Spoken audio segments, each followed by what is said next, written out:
Ladies and gentlemen, good afternoon, and please join me in welcoming our television and webcast viewers to today's program.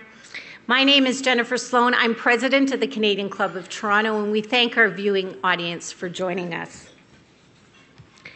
The Canadian Club has a long history as the leading current affairs podium in Canada. Led by a volunteer board of directors, we are dedicated to encouraging open and accessible debate on issues that matter to our city, to our province, and to Canada. Through our youth and young leaders programs, civic action diversity partnerships, accessibility commitments, as well as through our media partnerships and social media properties, we provide opportunities for Canadians around the world to engage with leading political, business, and public figures. Thank you for joining the conversation today. Before I formally introduce our speaker, I'd like to tell you about some of our upcoming events this season. On Monday, May 4th, we will be joined by Finance Minister Joe Oliver, who will discuss Canada's economic and fiscal future post-budget. And on May 7th, the Honourable Reza Moridi, Ontario's Minister of Training, Colleges and Universities, will be with us to outline ways to drive quality in our post-secondary and skills training landscape.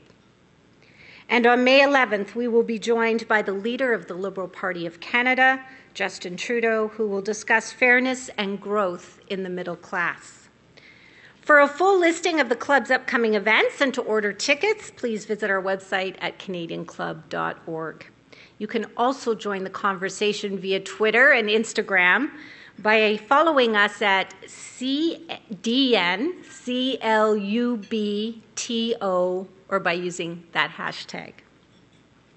I'd like to introduce our invited youth and young leaders who are with us today. They are York University's Department of Political Science and Ryerson University's School of Politics and Governance, and their table is sponsored by BCE and Bell Media. The Monk School of Global Affairs Alumni Network, sponsored by Scotiabank, and Civic Action Diversity Fellows and Emerging Leaders Network, sponsored by Strategy Corp. Youth and young leaders, can you please stand so we can recognize you?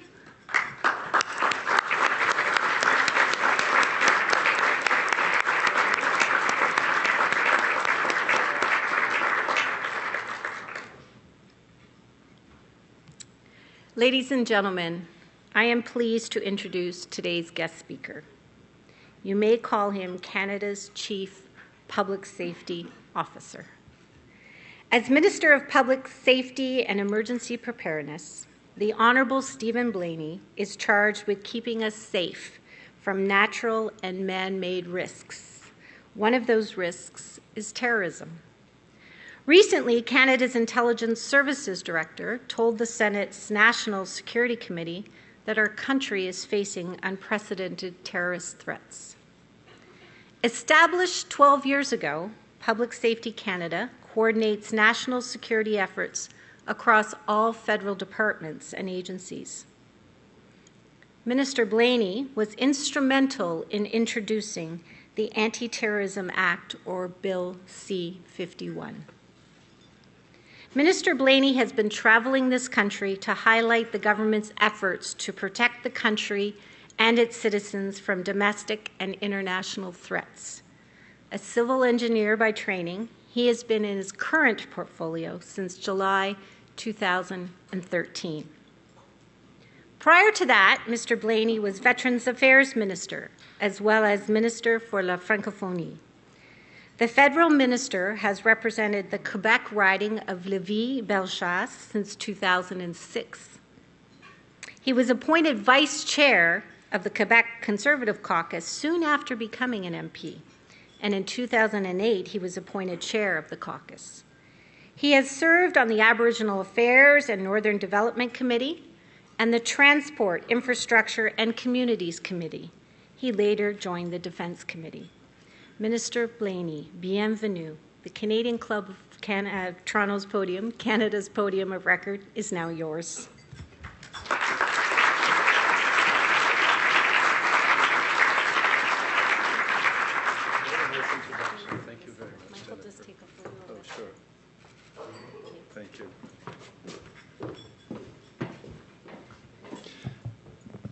Merci beaucoup, Jennifer. And I realize the world is small since you've been 3 times in Lévis, in the heart of my riding over the course of the last 3 years at Les Galeries Chagnon, and you've met many of my constituents. So it's good to be here with you this afternoon with a great room, a room filled with energy, with youth, with my colleagues from the Legislative Assembly of Ontario, as well as a member from the business community, from the also social community, but also a member of the military and the public safety community. And at the upfront, I would invite those amongst us who are like Stephen, a police officer and military, just to stand up so we can see you and recognize you, because my first duty is to pay a tribute to those who are there to protect us. There you go.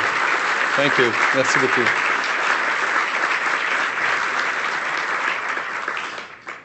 You know, they have a tough job to do, especially in our current time, and I want to thank them for being here today, as I'm privileged to address the Canadian Club of Toronto. I still remember in 2008 I was back here, and it was during an electoral campaign, and today I'm proud to be here and to share with you my views on how important and how linked are security, safety, and our prosperity. Juste avant d'aller plus loin, j'aimerais offrir mes meilleures pensées aux personnes qui ont été touchées par le tremblement de terre au Népal. Vous savez, notre gouvernement s'est engagé à faire en sorte que nous appuyions les efforts qui sont faits par la population pour soutenir la communauté du nord de l'Inde et du Népal lors du tremblement de terre. Et nos meilleures pensées vont vers ces victimes de ce tremblement de terre. Et bien sûr, nous allons les accompagner pour la reconstruction. Je voudrais aussi mentionner que, you're right, I was vice chair of the Quebec Conservative Caucus, and the chair of the caucus was late Senator Pierre-Claude Nolin, who was the Speaker of the Senate. So I will be in Montreal tomorrow to pay my tribute to this great parliamentarian. I'm here today to tell you again how important security and our safety is for our economy. They are 2 elements that are critical for our prosperity, and national security and Canadian business are closely linked. And if anyone has a doubt, they may have read this morning the National Post, where, I didn't think, you might not expect I would quote Osama bin Laden, but here's what he said. The enemy can be defeated by attacking its economic center. The assault on the World Trade Center, the slaughter in India's business center, Mumbai, the thwarted plan of the Toronto 18 here, which included an attack on Toronto's business district, and the attacks on Kenyan malls, to name a few, where we lost a Canadian, a civil servant, and another fellow Canadian, were designed not only to kill, but to target countries by undermining their economies. So this is a paper this morning from Danny Hazen. He's the co-founder of the Canadian Coalition Against Terror, and lost a relative on American Airlines flight. Our government is deeply aware that to keep on our prosperity in our country, we need to work tirelessly to build and maintain the stability on which markets thrive. A great example of this commitment is our relationship with our friends and ally, the American. We work side by side to ensure that security is balanced with efforts to encourage legitimate trade and travel. And we're making great strides. And if we go back to what took place on our home soil last October, what did we get from the American? Did we get critics or ask for increased border security or any reactionary measures from our fellow American? No. What I personally got was an email from Jay Johnson, who said, "Are you all right? And can we help and assist?" And we are there to support you in those tragic hours. Jay Johnson is the Secretary of the Department of Homeland Security. Actually, he tried to contact me. I didn't have access to my BlackBerry because I was locked down inside Parliament Hill with hundreds of colleagues during these quite special hours. I was able to reach him that very night, and I'll tell him, Secretary Johnson, we know that Americans are neighbors, but we're more than that, we're friends. And we are together with France, with Great Britain, with all Western countries that have shown an incredible sense of solidarity and friendship and spoke of a common threat, a threat we must continue to fight here and abroad. And of course, that's the issue of my conference today. Keeping our nation safe from the threat of jihadi terrorism is clearly in the interest of all Canadians. We've just seen it from the business perspective.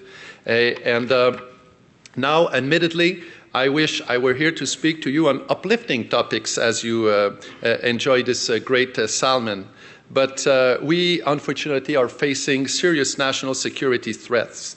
And uplifting is not necessarily my day-to-day reality as Canada's Minister of Public Safety and Emergency and Preparedness, but I can tell you that together, with all the Canadians and with all nations, we can overcome these challenges.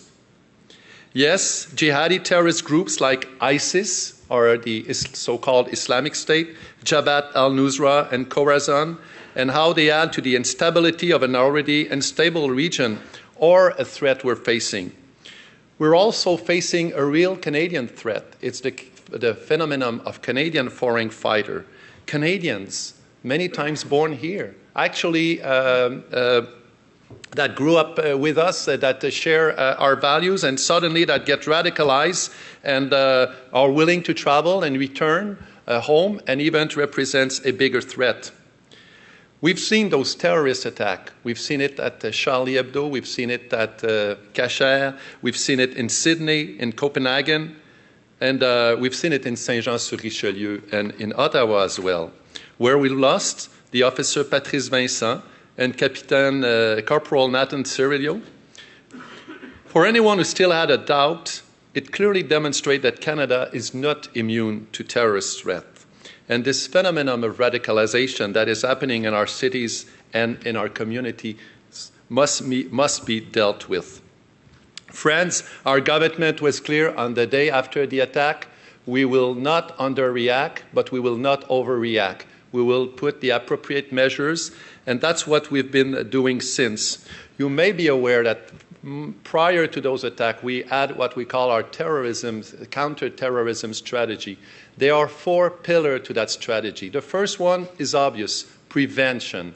Prevent, detect some individual who could represent a threat, deny them from acting, and eventually responding. So those are the pillars of a strategy that has been put in place actually by my predecessor. So our government is taking the terrorist threat seriously, but we need to do more. We need to do more internally and also to attack the threat at its core and at its source.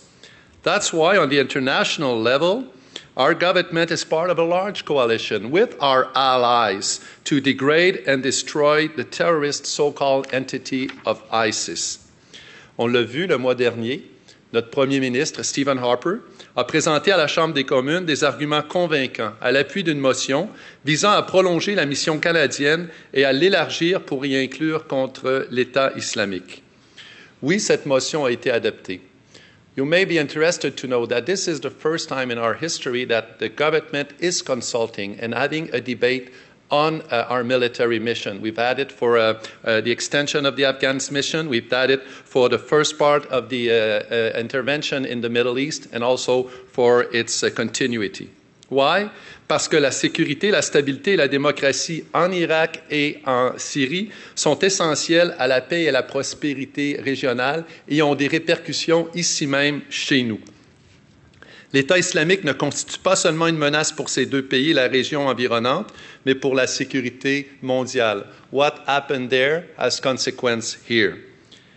Mais nous agissons aussi sur le plan diplomatique et sur le plan humanitaire. Le Canada est un chef de file avec le ministre Paradis en matière d'aide internationale pour les communautés qui sont déplacées.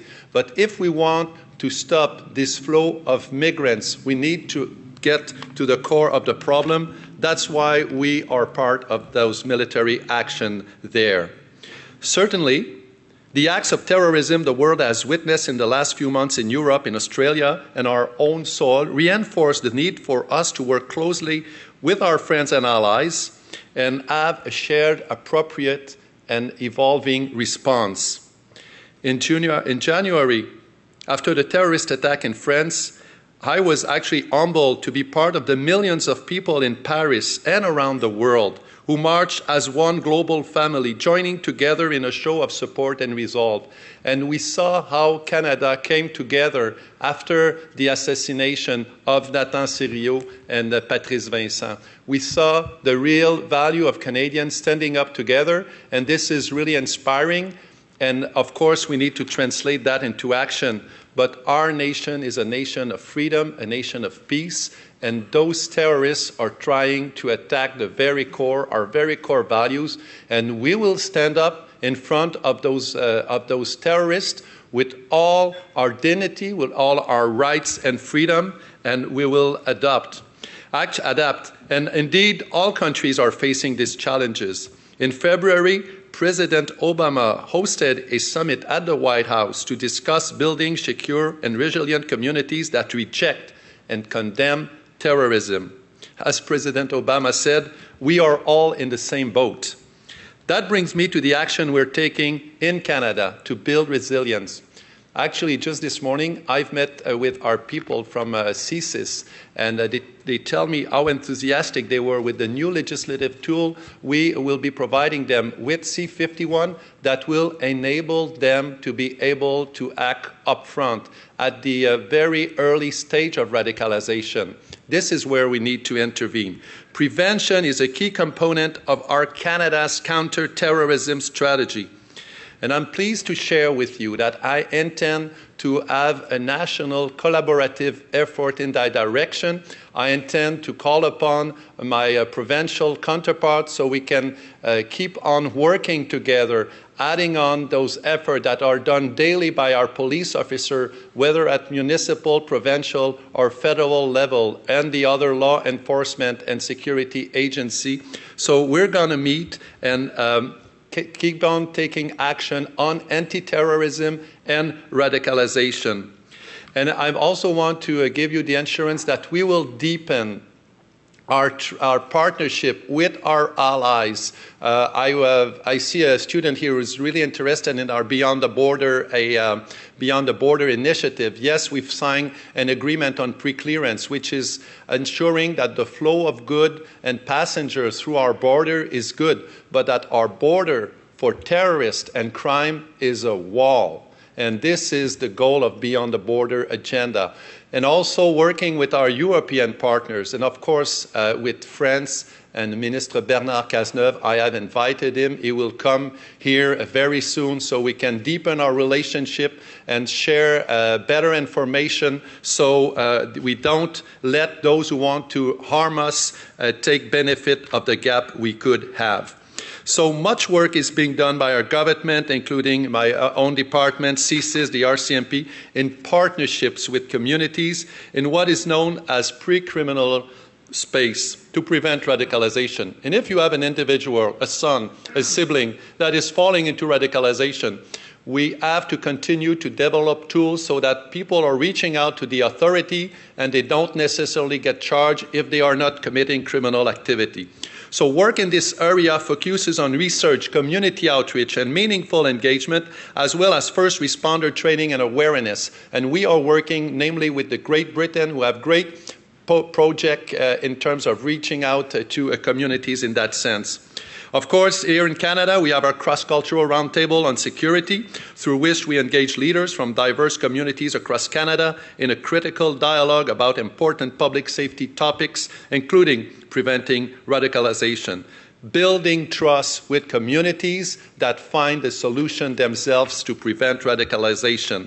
So we are active in the ground with outreach events in Montreal, Calgary, Edmonton, here in Toronto, and all over Southern Ontario. This work is critical because preventing radicalization is a collective responsibility. Everyone has a role to play: individuals, families, faith leaders, communities, as well as police and government.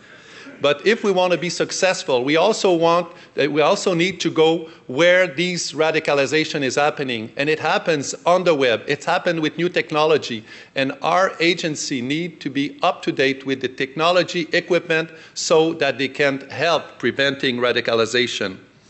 Of course, we need to deal with terrorism, but also with other threats to our security. And one that is growing as well is the cyber threat. A cyber threat to our businesses, cyber threat to our government, and to the individual. On October the 22nd, we were poised to introduce targeted legislative measures in regard through Bill C-54. But to get back to this cybersecurity, you may have seen in a disturbing incident just a few weeks ago, individuals who stated they were affiliated with ISIS claimed responsibility for a cyber attack against the website of French broadcaster TV5 World. Or again, today in the newspaper, NATO is saying that the cyber threat is evolving, is getting bigger, whether from state sponsor, hackers, terrorists. So how do we adjust to that? We already have a cyber strategy, but it can happen from anyone, anywhere, anytime. And I'm pleased to report that I've been meeting with the Canadian Council of Chief Executives. And I must tell you, they are not pushing the government to take action. They are actually pulling us. They are saying we need to work together because this is a real threat that our Canadian companies are facing. And you may be delighted to know that, and Minister Oliver will certainly raise this issue when he'll meet with you, that we are now increasing our funding into getting better tools to tackle with cyber threat and cyber security. The investment we're making is based on a strategy where we have actually securing our own networks, strengthening partnership across diverse sectors and governments, and including public awareness about how to stay safe online. I actually have been into the much music to do some interviews. So it tells you how public safety can bring you in a very interesting place. Why? Because we need to reach out to the youth and tell them to have a safe, responsible behavior. And why? Because as a country, we should have a vision of having, if I can put it that way, a cyber shield, where individual companies, government are developing the tools and the right attitude to be resilient to cyber attack. In the budget, indeed, there is funding for cyber security, and I'm eager to meet with my CEO council because they were expecting those development. Why? Because this is part of our intelligence, of our know-how, and of course, again, linked to our prosperity because we need to keep our industrial intelligence away from those who would want to steal it from us and get some competitive advantage. So, security is something that we can build by being part of a large coalition to fight terrorism where it happens. And why it is so important to go out there is because sometimes those we can't afford to have safe haven where terrorist organizations are planning attack there on our soil here. And that's why we need to improve the tools we have. And that's why I must tell you, there has been an incredible work since October with the Department of Justice and the Department of Public Safety to develop a policy that would make sure that we have the tools and yet again in the budget the funding necessary to adjust to this threat. You may have heard Commissioner Paulson and Mr. Coulomb saying they were reallocating temporary reserves to tackle with the phenomenon of foreign fighter, where in the budget we are able to keep taking care of cybersecurity, but also of organized crime, money laundering, drug trafficking, human trafficking as well. So that's in the budget, and I must tell you, I will vote and support that budget. On the very day the attack took place on October the 22nd, I was planning to table a bill to make sure that our intelligence officer has clearly the mandate to operate abroad and to share information with our allies. And now you can understand why it is so critical that we enable our intelligence officer to have the legal authority to protect us. That's what Bill C, Protection of the Terrorist Act is all about. Of course, I've tabled it a few weeks later, and this bill has just got royal assent last week. What is this bill doing? Basically, allowing CSIS to keep doing what it's been doing for 30 years, but we had to respond to the invitation of the court who wanted us to clarify the mandate of CSIS. So now the judges, when they are issuing warrant, will have a clear definition in the law of the authority of CSIS. So that's a good step. And you may remember not too long ago we've adopted the Preventing Combating Terrorism Act, where we are removing citizenship for dual citizenship, for dual individuals who are abusing the generosity of Canadian, or also removing passport from individuals who are willing to commit terrorist attack. But if we remove the passport of those individuals, we need also to have the tools to be able to track them and to avoid that they will commit attack on our own territory. That's what C-51 is all about. Of course, the tragic event that took place asked for a response, and that's why in the coming weeks, now the Senate is on it. You may have heard yesterday the National Security Advisor, Mr. Fadden, was testifying at the Senate committee. This bill is well underway. It got support from my colleague and from the Liberal. Unfortunately, we were not able to seek support from the NDP on that one. But frankly, this is an important bill. Why is it important? Because let me give you just some example of what it will do. It will allow police officers to be able to make preventative arrests when they have reason to believe that an individual may commit a terrorist attack. You know, when I tell that to people in my riding, they say, Stephen, how come you have not done this before?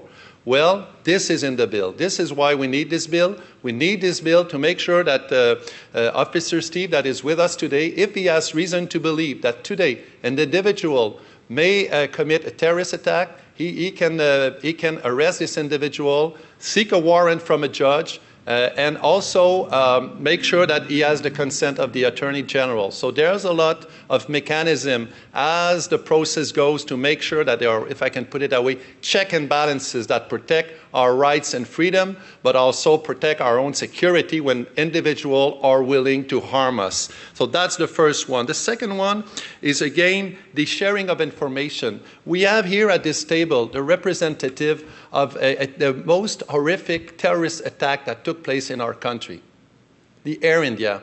And what was the recommendation of this commission that was set up?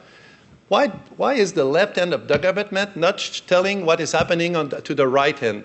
Sharing information. That's what it's all about. This is another measures for any events that could undermine the security of Canadians. This has nothing to do with activists, with anyone who is protesting, and we amended the law to make it very clear. Why? Because we feel that there is an importance to make sure that the information that could protect and save lives of Canadians be shared amongst the federal government and be dealt and treated appropriately.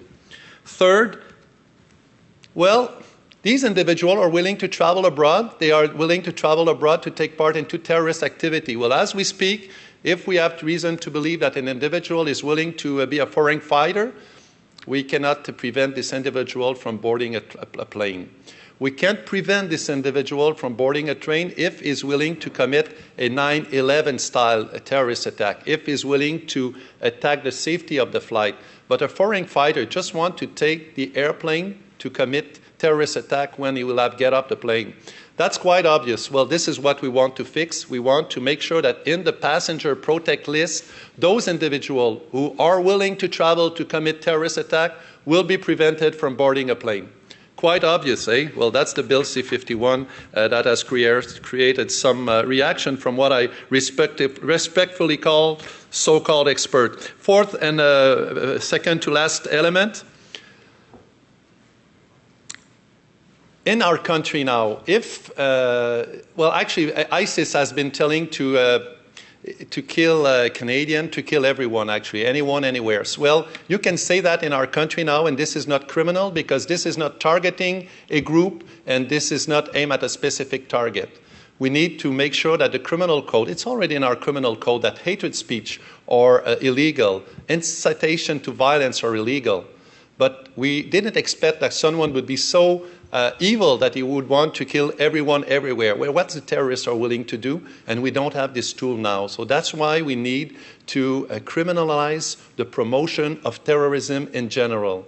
Once again, this is quite obvious, and frankly, this is something we are willing to accomplish in the bill, and we are also willing to shut down the website, because this is where radicalization is happening, on the website, on those extremist website where we have those violent incitation to violence and those, if I can call them, anti-Western speech. You can talk about, you can talk against the government, you can talk about anything, but if you are having incitation to violence, to hatred, and to commit act of violence, well, this is criminal, then we'll be enabled, again, by getting the authorization of a judge to shut down those websites. And this is at the core of radicalization. This is an element of C-51. And that's actually the last element of the C-51. There is no question that the web is a powerful tool for terrorist groups around the world, so this provision is critical.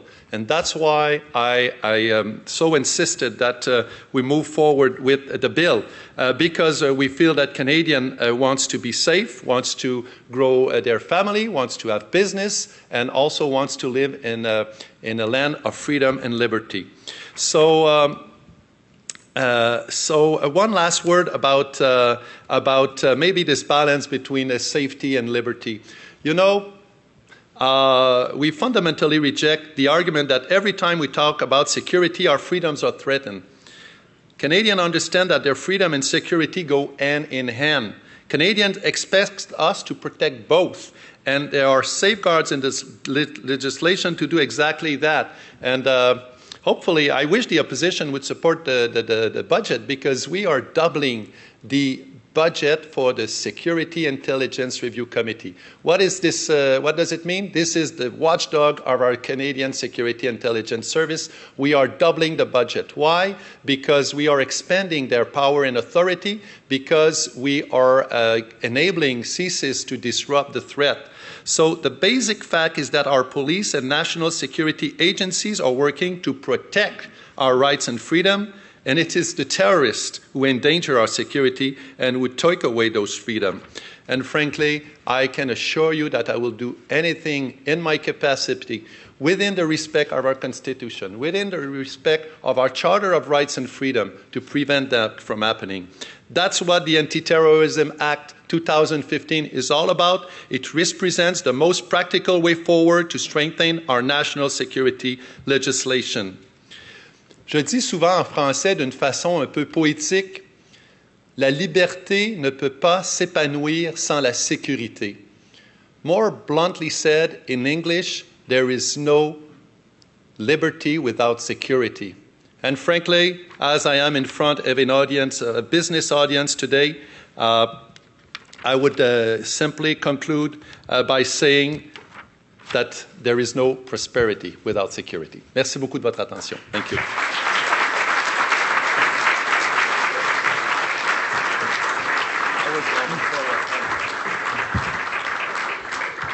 Good afternoon. My name is Adam Kahan. I'm Vice President of the Canadian Club. And Minister Blaney, it's my distinct honour to thank you on behalf of the club for sharing your government's plans to combat terrorism here at home and indeed abroad. I think we're painfully aware, as you have so eloquently pointed out, that Canada is by no means immune to the terrorist threats and acts that are taking place throughout the world. Indeed, the memories of the domestic attacks against our soldiers last fall remain fresh in our minds.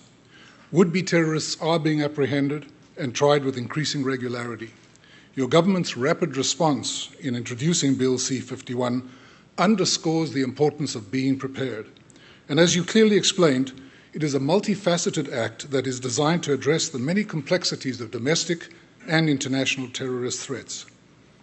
These threats indeed call for new strategies and tools, and public safety and emergency preparedness are key priorities in these unsettling times.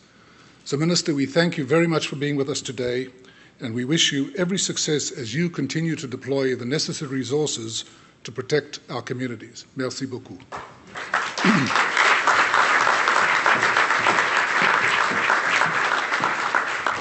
Thank you, Adam. And again, thank you, Minister, for taking time out of your extremely busy schedule to be with us today. Your speech was informative and insightful. Thank you. Before I adjourn today's meeting, I'm going to draw your attention to the event survey cards on each of your table. The Canadian Club is always looking for ways to improve your experience, so please take a minute to help us by sharing your thoughts and comments, including whether you like our new shortened luncheon format this season. Your feedback is very much appreciated. This concludes our program today, which will be broadcast on Rogers TV in the days to come. We're grateful to Rogers TV and 680 News for their continuing promotion of Canadian Club events. To learn more about the club, please visit us at www.canadianclub.org. Ladies and gentlemen, thank you for joining us today. Our meeting is now adjourned.